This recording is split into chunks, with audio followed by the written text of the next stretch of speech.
Hi, friends. Today is Thursday, June 19th. Welcome to another episode of the Start from the Heart Gratitude Podcast.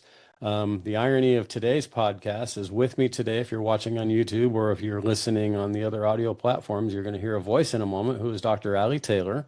Allie, along with her husband Andrew, own and run Conveyance, which she'll talk about a little bit. We're not here today to talk business too much, though. And also Orange Kiwi Consulting. About a decade ago, I met Allie when I was running the Center for Family Business at Cal State Fullerton. I was looking for the world's best family business consultant, and she landed in my lap, so to speak. So reached out to me. We became fast friends, and she's done a lot of work with a lot of family-owned businesses that I know and obviously others. And not only a great business relationship and partnership, but more importantly, a deep, deep friendship and admiration for each other. And also Orange Kiwi Consulting, if you've paid attention, also is the title and presenting sponsor for the From the Heart podcast. So the idea was to create this gratitude, this 5 to 10 minute conversation every day about gratitude. And I can't do a podcast without thinking about how grateful I am for Allie and for her family business and for the work that she does. So Allie, first of all, welcome. Thank you for taking time. I know you're sitting in a place in New York right now, 3,000 miles away from me. So thanks for taking time with me this morning. I'm grateful to. Excellent. Good word. Started with a good word right there. So yeah, Allie, you started by saying I'm not really exactly sure what the format is here, which is great because there's no format other than I'm going to just start with a question. You just said the word. When you think of that word grateful or that word gratitude, just first thing that comes to mind is I wake up every day grateful.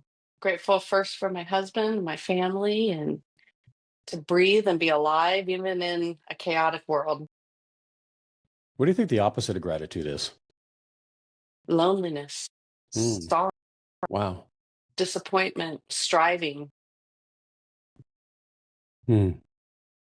Has there been, you don't need to dive deep and we only have 10 minutes here, but um, in your own personal life, has there been a transition from one to the other that you think back to and how you got through from that loneliness or that opposite of gratitude, if you will, to that feeling of gratefulness that you just expressed? That's a very deep question, Mr. Hart. And we don't have enough time, and maybe I should preface this. I didn't know I was going to ask it. That's okay. I could sum it up in a nutshell and say, of course, yeah, I think it's very difficult to truly experience deep gratitude unless you've been in spaces and places where you haven't appreciated a season of darkness or isolation or loneliness or trial or um yeah, I think the word that's staying out most in this conversation is striving, working for something you don't have but not understanding why you're working so hard or Yeah. what you're working so hard for. I think that's probably what I was experiencing. um and about the time Andrew came into my life, I learned what gratitude really meant. I love that. As you say the word striving, I'm a very visual person and I'm having this image in my mind of a person. In my mind, it's a man because I'm a man out in the ocean, just going under and striving and reaching and looking for something solid to grab a hold of. And it brings up an emotion for me. Just that emotion of just like, and I'm, you and I've known each other 10 years. You've seen me through struggles and trials and current trials and other things like that as well. And been a great help, by the way. So thank you for that. But also just that feeling of safety that comes when you finally grab a hold of that piece of land or that buoy or whatever it is that you finally have and you just hold on to it for dear life and it just feels safe. And I think of that striving as kind of striving means I'm not currently happy or feeling safe or secure where I am. So I'm looking for something else. Yeah. And I think what you described is that moment of surrender, Hmm. right? And in that Yeah. when you're not striving and flailing around and you do just find that one small thing that you can just hold on to and surrender and relax into it. For me, when I experience that, a feeling of peace comes over Hmm. me. And I often find that in quiet times of prayer, but also through relationships and people who can help me get grounded in the things that really do matter and don't, and help me find direction. As you do work with family businesses, and obviously you don't share who they are. That's one thing I love about Allie is, if you're looking for a great organizational psychologist or family business expert, Allie is the best in the business. I'm sorry to everybody else who hears this, but yeah, from experience. But as you've worked with family businesses, have you found that in any situations where maybe the issue really is just they don't feel, I mean, I'm sure in the interpersonal relationships within a family, but has that sometimes cropped up as like the issue that there just isn't gratitude, or they're striving for something that either isn't realistic or maybe it is and they just don't see it? All the time. Yeah.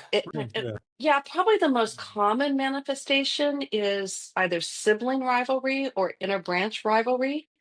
It's really, I think it goes down to basic human behavior. As we're growing up, um, kids who don't have really secure attachment with their parents and a family system that balances everybody's needs for individuality and togetherness really well and resource allocation. As humans, we're always striving to make sure that we get our needs met. And we start to act out when we can't have that happen, but we don't know why. Hmm. I think I work with a lot of family businesses who have, you said at the beginning of our conversation, unmet expectations Right. that are just, nobody wrote down a list of expectations. Yeah. They just crept up over life. And sometimes people don't even know they have these expectations Or where they came from. Why do I or where suddenly they came from. expect, yeah, why would I expect this person to behave in an X manner when they've always behaved in an M manner? They've always been M. Why do I expect Mm. them now to be X? And how am I contributing to them staying, Right. right? Because we all reinforce the behaviors in the family system. Yeah, that's so true.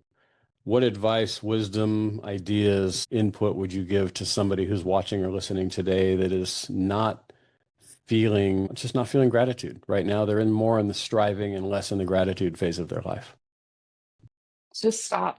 Just stop and spend a little time in quiet reflection and ask yourself why.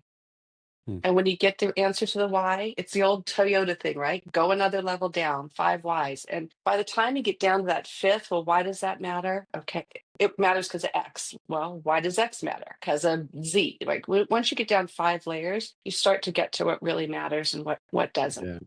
Yeah, and I would add on to that too, just harken back to a time in your life when you did feel gratitude. What was happening? Yeah. What was life like? What were the people around you doing? How were your expectations being met to the point we talked about earlier and again just now? Yeah, oftentimes for me, I'll just go back to when I felt the most peace, what was happening in my life? How do I get back to that? And I can't go back, but how do I get to where I can create that again? So if I put you on the spot, Mr. Hart. All right, good. Well, ladies and gentlemen, I have the opportunity to edit this. So we'll see where this goes. I do control the edit button. So when you harken back to a time in your life when you felt the most peaceful, what was that? Yeah, for me, And how did it contribute to gratitude? for me, it's when, it's influence and impact. When I don't feel like I'm making an impact on a positive impact on anyone, when I don't feel like I'm having an opportunity or taking the opportunity to influence, I'm not happy. You've done the DISC assessment with me. My strengths finder results. You know me better than most people know me from a behavioral science standpoint, but also just from a friendship standpoint. And Mm. and you're nodding, for those that are just listening, you don't see that Allie's nodding kind of profusely that she agrees that for me, it comes down to influence. I have to know I'm making an impact. Just a little thing like yesterday, our 7-year-old grandson's birthday party. And, when if any of you have kids or grandkids you haven't seen in a while and they come running to you, that's just a great feeling. Um, What does so that feeling do for you? Why does that matter? Imagine your grandson running to you. What is that feeling? the joy that, I mean, if I think just about him, I think about that joy that he has, or that joy that he feels in seeing me and that I feel in seeing him as well. And knowing that somewhere at some point, my relationship with him, boy, I feel like I should be laying on a couch now, but No, this is not therapy. Trust me. I know, but for me, it just comes down to, I feel, yeah, it's just that it's relationships. I guess it boils back. Here's that why, that you're talking Yep. about. It's relationships. If I feel like I'm in a relationship and the relationship is good and there's a mutual feeling of influence and impact in that relationship, then things are good. And when I'm not, that's when I'm feeling more feelings of despair or feeling like, am I really making a difference?